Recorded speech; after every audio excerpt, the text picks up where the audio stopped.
kilala po ako dito sa tawag na Iloy. Kilala na po ako dito ng karamihan. Lalo na po ang ating mga kabataan at mga ilan-ilan yung mga katatandaan dito sa Barangay Tilambok.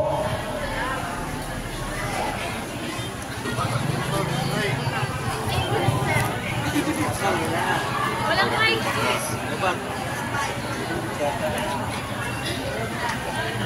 Bukas, Ibre, Goto, ay Iloy. Tropa!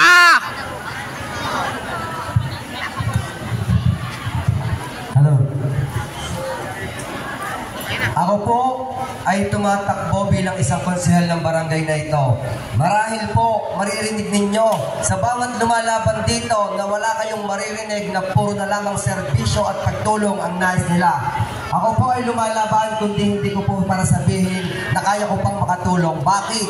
Ako po ay narito sa inyong harapan, nagbabakasakali na maging isang konsehal dito sa ating barangay upang po mapataas ang legalidad ko bilang isang tao. At nang sa gayon po, mapag-aralan ko ang mga bagay-bagay ng pangungonsehal. At kapag napag-aralan ko na po kung paano at ang mga rules at mga bagay na dapat kong malaman, doon pa lamang po ako makapagsasabi sa inyo na kaya ko nang makatulong. Hindi po ako nangangako na pag-upo kung sakaling papalarin ay ako'y makakatulong po agad.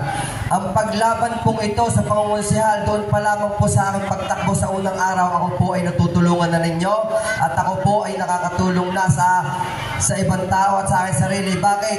Ang pagtakbo ko pong ito ay isang tulay po upang kayo po ay malapitan ko, kayo po ay mapuntahan ko, at yung mga tao po dito na hindi ko po masyadong kilala ay nakikilala ko. Kaya ako po ay nagpapasalamat sa inyong lahat na kayo po, nakilala ko po kayo at ako naman po ay nakilala rin ninyo.